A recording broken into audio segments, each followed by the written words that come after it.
All right. Hi, everybody. So thank you for being here for the Zoom talk. The exhibition that we're going to talk about is up for just one more weekend. So Sunday is the absolute last day to see it.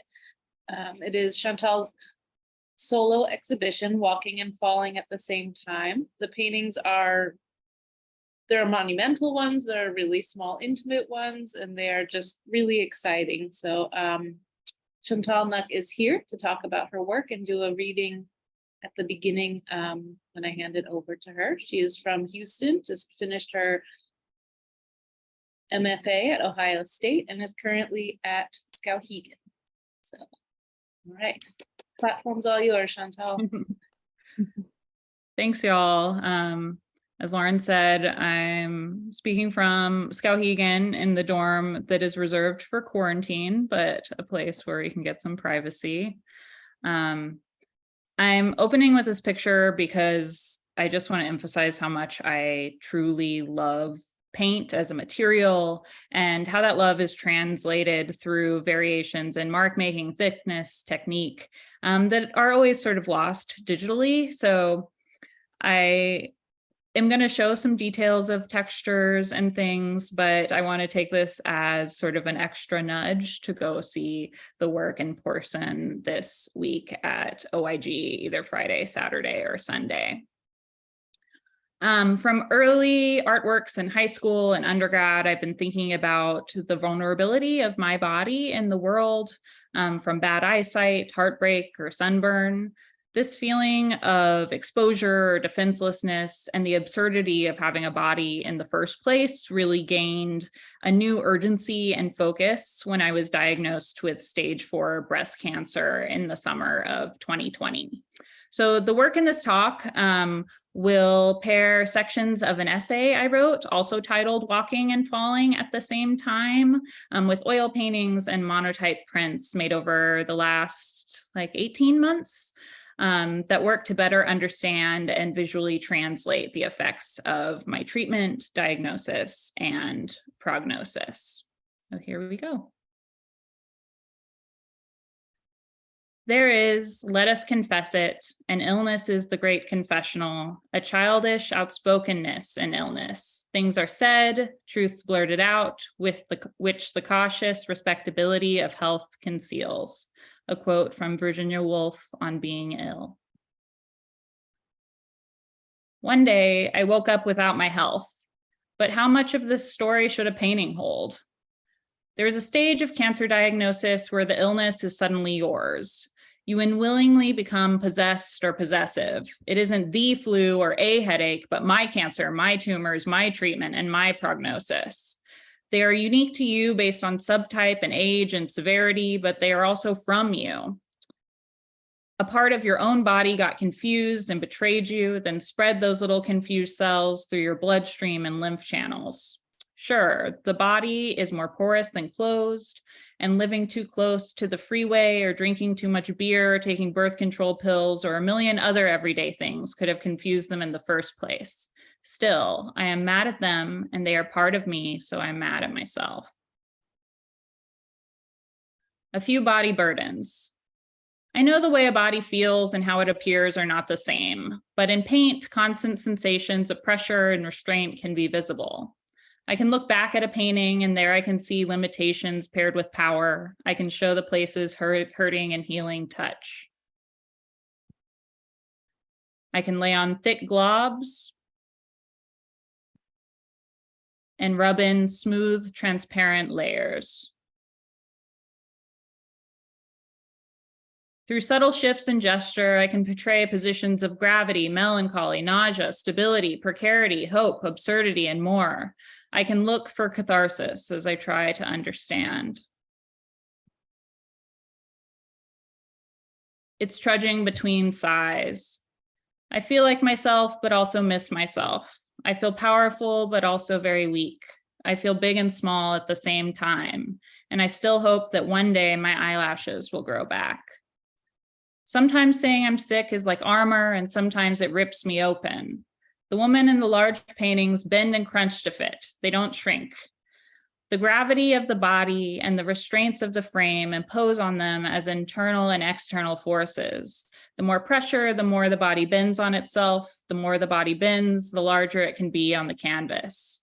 If she stood up, she'd be over 12 feet tall, both precarious and powerful. I want to share that chemo makes your pubes fall out first, or that I got used to needles going into my skin, or that some days during chemo, I could barely walk 2 laps around a small cul-de-sac with my dad holding onto my arm, supporting my weight, or that my ex stopped loving me, or that I don't sweat much anymore, or that I'm proud of myself sometimes. To tip, to trip, to fall, or break. I'm newly aware of and fairly obsessed with the opacity of my body and how only sometimes and with special tools it becomes transparent.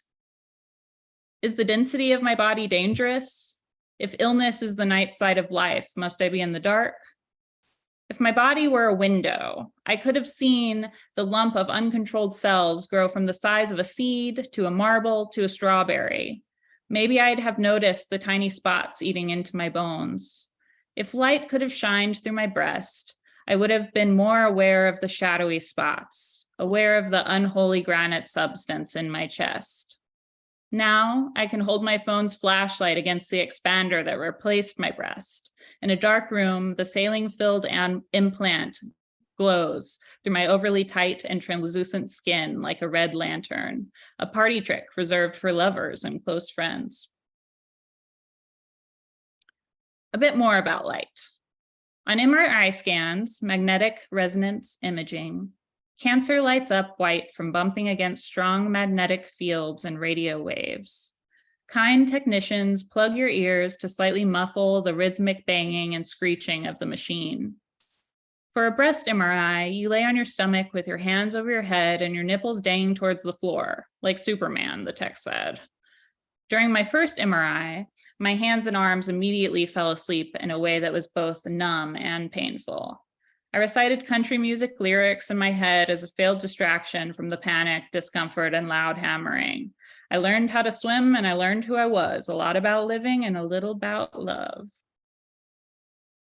My right breast was full of alien bursts of light. Dimmer sparks on my left were troubling but inconclusive.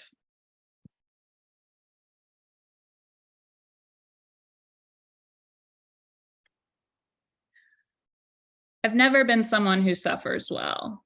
I had them drug me with Ativan for the MRI-guided biopsy of my left breast a few weeks later.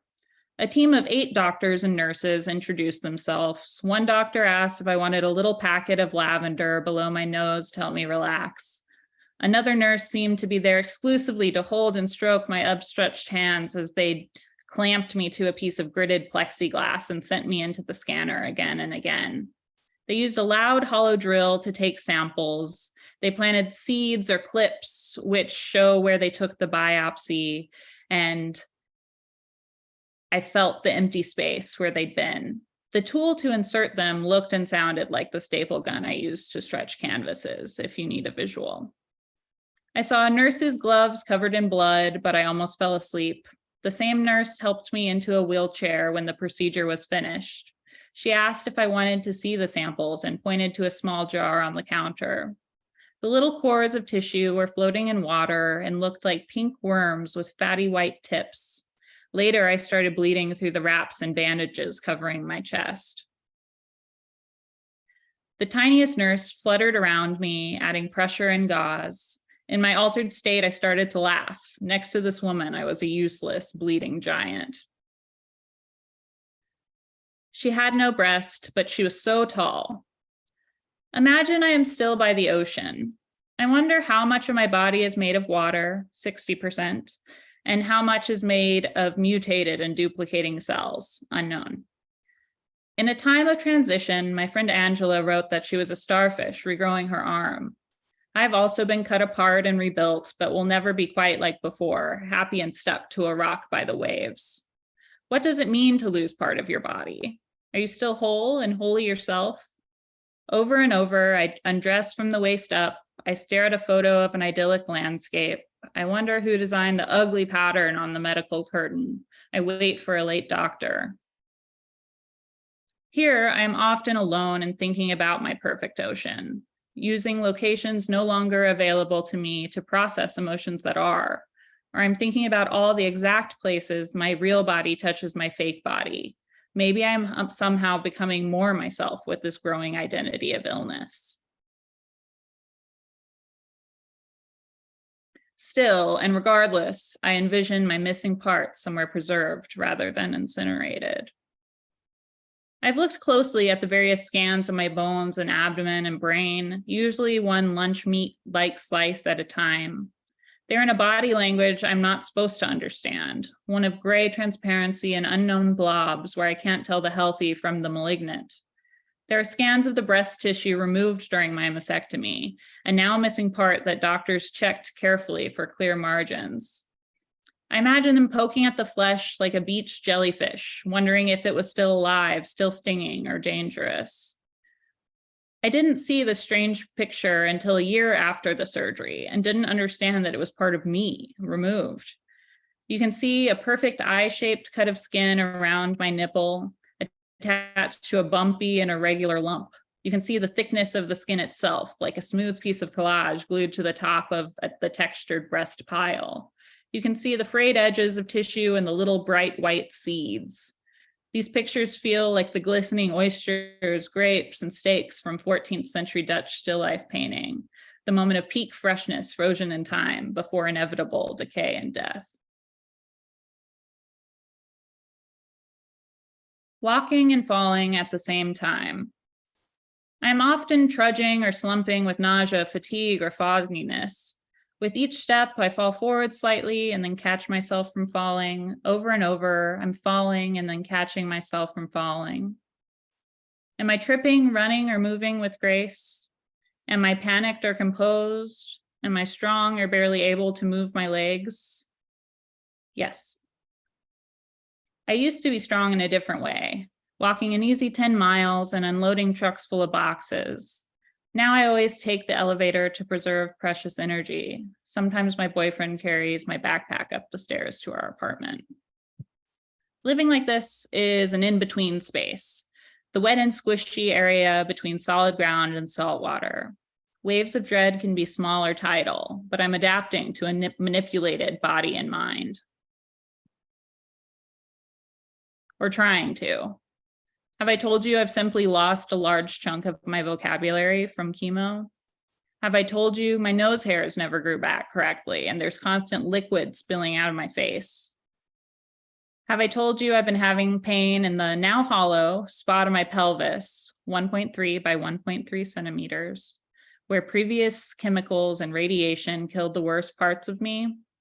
Have I told you I get shaky and anxious? I know I've told you I'm doing okay. I know I've also told you that I'm very tired.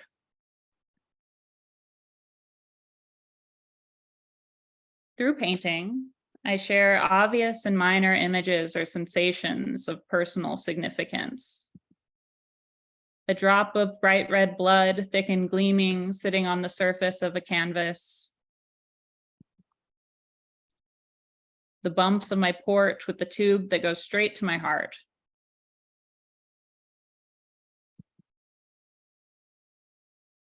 A setting sun or a rising moon held by the body.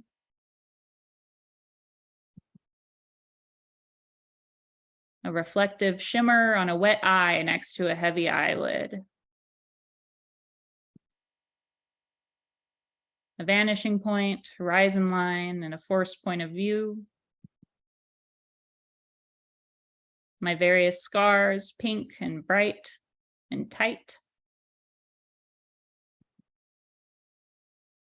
The thought of the whole ocean. Or the feeling of a position that hurts. Side note, my temporary implant is hard and has angles. It sits on top of my pectoral muscle. They cut my armpit apart and my range of motion is now stunted. When I move my non-flexible arm a certain way, my pectoral muscle cannot relax underneath the stiff disc of the implant. It tightens, and on the other side of my body, my back spasms. This happens when I'm painting something higher than my shoulder, when I sit and draw a certain way, or during long critiques in the wrong chair. Or Mystery unknown. My feet clamp throughout the day and night, causing my toes to tensely push outwards and freeze that way. It's as if they are performing athletic motion in thin air without exertion of energy or the pressure of the ground. Or I text my boyfriend, I'm feeling nauseous, sad face, for the 4th time this week. My oncologist hopes the nausea is from the Perjeta infusions I get every 3 weeks. She also worries it could be caused by metastasis in my brain that they can't see with CT scans. She needs an MRI to see my cerebellum, the base of the brain, which, among other things, controls nausea. I'm unable to get an MRI until my tissue expander and its magnetic port are removed from my body. I can't decide when and how and where to replace it. For now, I lay down on the floor in frustration, sipping water, hoping the nausea passes quickly.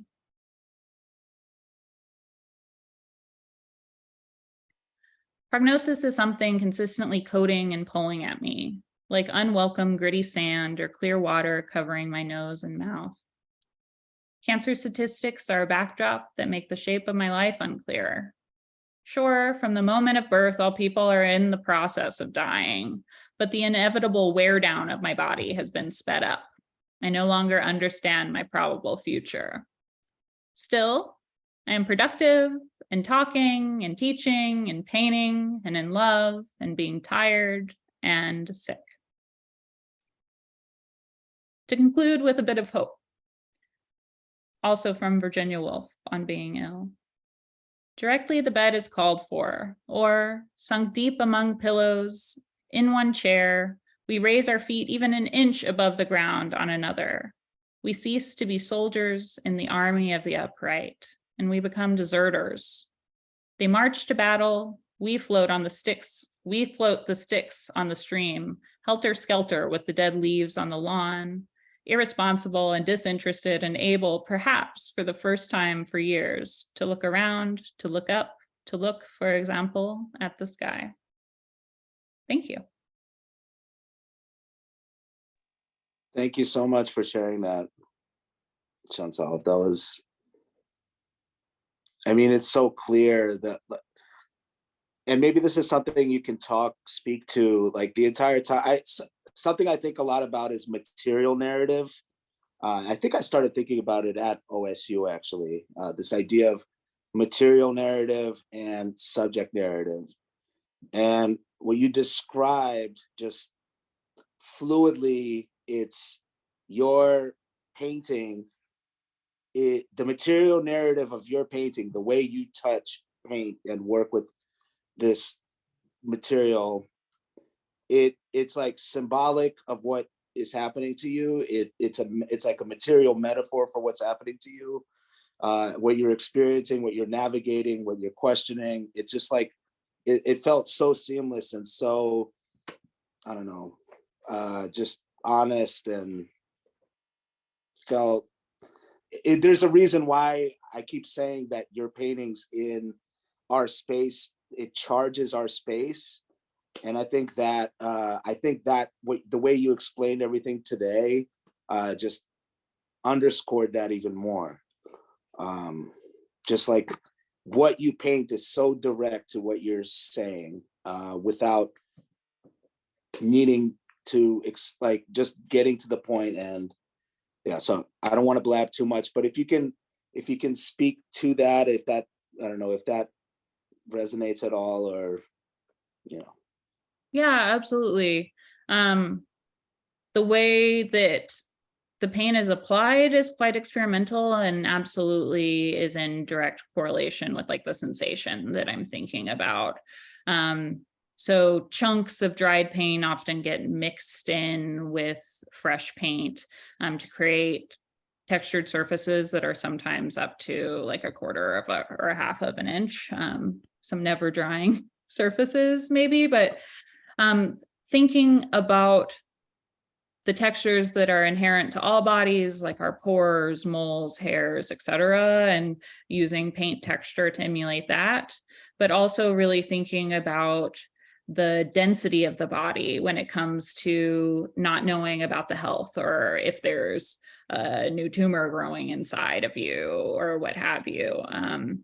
thinking about the heaviness of the body when I think of this constant pressure of illness, and wondering if I'll get sick again, or how my treatment will affect me, or is it a great day that I can joke, or do I feel too sick to move off the couch? And I really want the paint to sort of speak about all of those things. On the flip side, like really thin paint often from the very first moves on the canvas, right? Not only show like the history and sort of the time of a painting, they also speak to a transparency of the medical scans, or even a transparency of becoming sort of one with your environment, and thinking about the porousness of our bodies and how these unknown things are sort of becoming a part of our bodies. They could be a like when you reason described the red glow, it's like that, it communicated that just what paint does and what our bodies do. And sorry, I didn't mean to cut you off. It's just No, that's fine. so clear. And so like color and paint consistency are really attached to a time of day and the lighting, but are also affected by like the sensation and the mood that I want the painting to have. And time of day can be a really easy way for me to find a color system that I want to use, but I'm also thinking of this like almost ping pong ball of a moon or sun moving around in the different paintings as a sense of time and mortality, honestly. And I think it's kind of funny, like maybe the parts of the writing I read didn't have as many of like the little jokes, but I really think that for anyone, having a body is so incredibly absurd, right? And I think when you're sick and people are sort of poking and prodding at your body frequently, that becomes even more in focus. Like, I can't believe that this small round pill has enough power to like do this thing to me, or I can't believe I'm drinking like radioactive material right now, or what have you. Like, there's a lot of silliness that comes from being extra aware of your body, and aware of like how your body moves through the world, I suppose. I think that last thing you just said, that playfulness and that silliness intertwined with how serious these are, is what makes me fall in love with these paintings. Just like how, and that's also just the honesty of it all. And so just thank you so much for speaking to that. And sorry, Lauren, or anyone else, if any. No, that was great. I mean, I keep thinking of how present they are in all of that complexity, which is really exciting to see, you know, an image of a body, but the paintings are something you have to see in person and see those chunks of paint, see how they cast shadows, or see how you even glaze over them at times. And that materiality reveals so much in what you're saying. I think if anybody else has questions also, you can either raise your hand, or there's not too many people here. I'm just gonna say, Winnie wrote incredible writings and paintings. But if anyone else wants to write in the chat too, please feel free. I'm watching it. Yeah. I think the scale is so important, and I'm glad we got to see an image of the paintings in our space as well as images of the paintings. Yeah. Well, when you spoke to the edge being important in what it does to like the kind of position your body is in, and the way it communicates the power, the awkwardness, the weakness, everything all at once. Like, yeah, Lauren is absolutely right. Like, that scale is so, it's vital. And the way, and it contributes to how they live in specific spaces and interact with each other. Yeah. Chantal, how do you pick your sizes for paintings? It started really without a choice. There were just some abandoned stretcher bars at OSU. So OSU is a 3-year program. My first year I was in Houston undergoing chemotherapy, radiation surgery.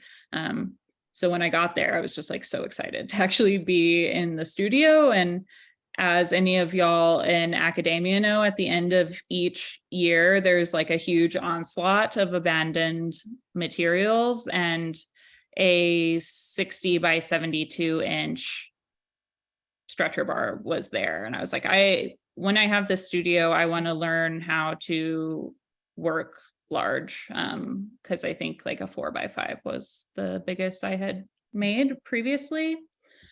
So I made 2 that size. They were honestly like not very good. I got a lot of crits saying that they looked like I was overwhelmed by the size, but that really encouraged me to take some time, like look at them, put them away, then look at them again and really work them up. And that created a lot of more complex textures as well, doing that like rework of the paintings much later.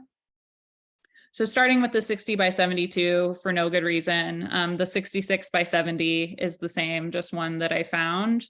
And then the 60 by 78s were just wanting a slightly like taller, more stretched out figure. So they started on a fluke, but now I think more carefully, like, do I want this body to feel kind of like square and super stable, or do I want them to be like stretched out and floating? So yeah, and that's something that I would love to experiment with more going forward. Like, what would a really long canvas do to the body that's sort of squished in there? I'm also thinking now of other ways for the body to have like pressure or some kind of constricting force on it. So maybe an item that's painted versus just the rectangular frame. So always thinking about that pressure, but it might shift a little bit in future work. Nice.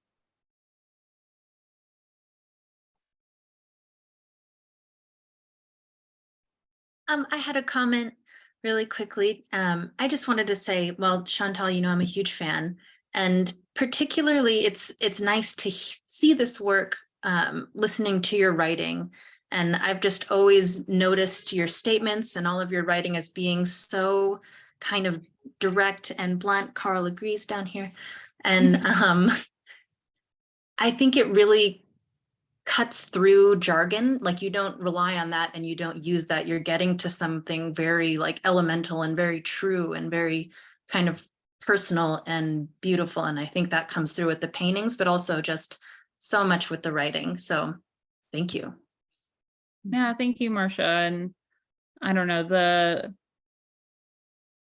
soapbox that I stand on is if you can say something clearly, like why choose to be more complicated? And that's really a goal with my writing. And also, like, speaking about cancer is such a taboo subject to start with.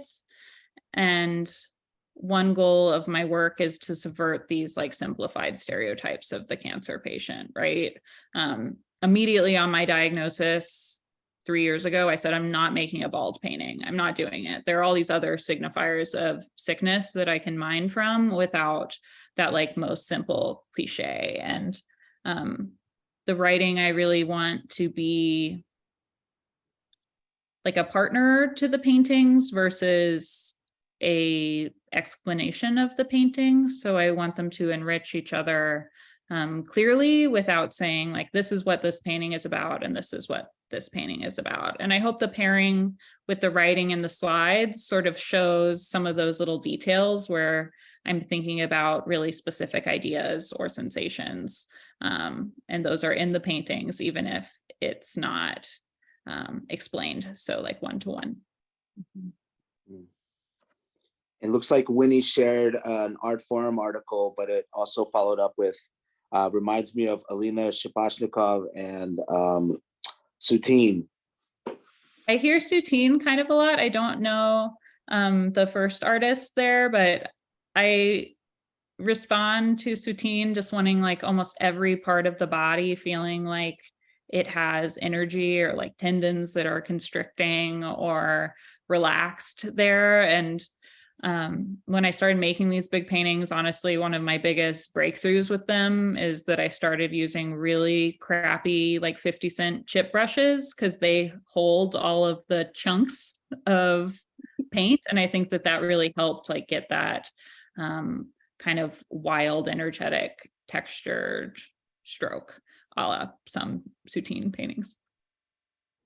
Yeah, that adds an interesting limitation that, it's hard to control that kind of brush when it's getting chunky and things like that. But I really scrub with them, so they start off this long and then like slowly shrink too, but they're so inexpensive. It's very freeing. And I worked at and managed art supply stores for almost 7 years of my life and was really kind of a brush snob. So it's funny to me that now I'm primarily using like these very inexpensive kind of like throwaway brushes, but like enjoying them new and at their like stubby phase. Sorry, Zahar, go ahead. No, it's just I had a feeling that you come out of being a brush snob because because there's that sensitivity still in the mark. Like there's still something really bold and direct and raw, but there's also I can sense from looking at them that there's like moments of slow touch and someone who really used like traditionally in a traditional sense cared about. I relate. I'm kind of the same way with wanting to like gleaning from like quality raw materials, but then also putting them in conversation with something that's more everyday and more, we're more likely to experiment with. Right. Sometimes you want that grit. Yeah. That's a good way to put it. Go ahead, Lauren. You seem so careful about where you choose to use those things or not, because you have this balance of the figure, even though they're within the landscape. Sometimes there's a very stark contrast between the feeling of the landscape and what the figure is doing. And sometimes they are like tumultuous together, or there may be this like calm versus chaos occurring. And I think, seeing the glazing and these really careful details are so necessary, as well as the thick chunks of paint. They really set up this illusionistic space and a feeling space that's really important. Yeah. Whearty also shared another article. That I'm going to share all these articles with you. I'm taking screenshots. Thank you, Zahar. I've been opening them too. I can see the chat. Okay. Good. Does anybody else have more questions or comments?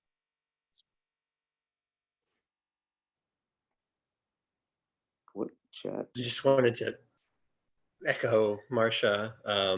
As I've read the writings a lot and I've seen them reproduced elsewhere and we've talked about them, but seeing you like read them, like I've never gotten like the delivery like that, and paired with the slideshow, like it was really special and it was really good. Thank you. Yeah, I only did it for the first time during what's called the slide marathon here at Skowhegan. So introducing my work to the other participants and faculty.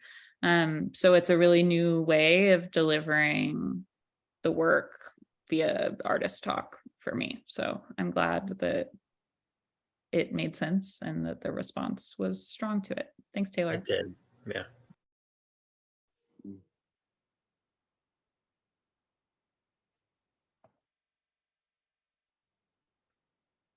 All right. Anyone else?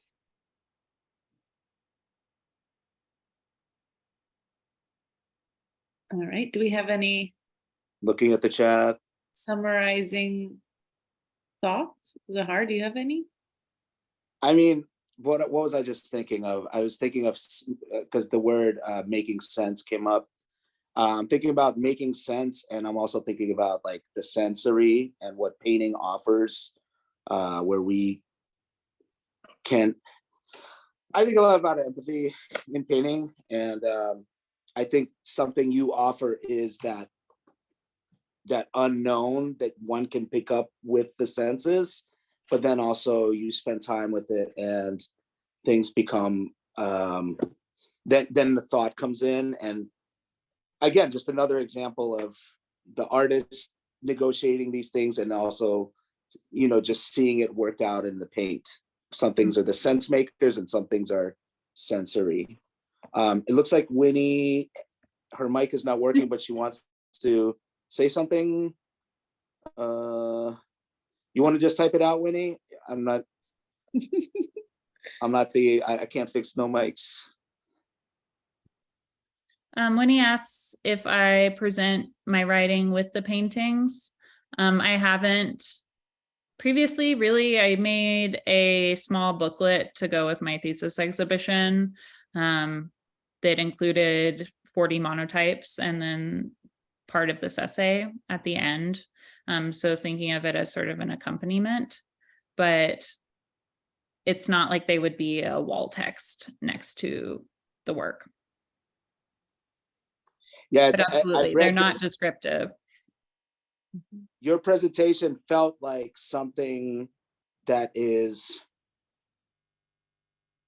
we're lucky that we got to experience it, just like, you know, being friends with the artist and getting like a little insight from them instead of having it on the wall. Like, I feel like, I mean, the writing is powerful, so maybe, yeah, seeing it on the wall would have the similar effect, but I'm anticipating just like this, the way that you did it today, kind of on your own terms, makes it a little bit more, at least for me, more powerful. And I think with the writing, there is sort of a rhythm, like an up down of the cadence, and I'm a lister for better or worse, but each sort of section of the writing flows pretty deliberately into another one. So having it on the wall would keep that from happening. Yeah, well, it was nice to see it reveal over time with the close-ups and how you organize the images as well. Just having a pace and a time to add to the paintings is really nice. Yeah. Winnie loves wall texts. I want to read wall text because there are very few shows that have powerful wall text. I mean, nice, Winnie. I mean, writing Sorry, a wall text, it's like writing an artist statement, right? Like most people hate writing them and hate reading them, and I don't know, maybe we can really change that form. like there was something about your voice, hearing it in your voice, right? It's, again, it's like more, I don't know, but maybe too much of that leans into performance, and who knows, maybe that's something you're interested, maybe not. But it was like this, you know, I wish that I was in the gallery seeing the paintings in person. As I heard, like, good thing this is recorded, so maybe we can recreate this on the last weekend of the show. This weekend, if you guys are in New York City, please, like Lauren and Chantal said, and I'm like just jumping on there, it's they're really hard to see as a digital image. Like, you have to get close to them, you have to move away from them, you have to smell them. They're just really amazing paintings, and hopefully some of you can come. We're open Friday, tomorrow through Sunday, 1 to 6 p.m. Or take a guess at Projects, 363 3rd Avenue. Thank you all for your time. I feel like we have pretty serious Zoom fatigue, so I appreciate you stopping by, giving me your comments and listening, looking. And thank you to Zahar and Lauren for all of your organization and helping to make the show happen. Thank you for your work. Thank you. Thanks everybody for coming. Thank you. Good night, everyone. Good night.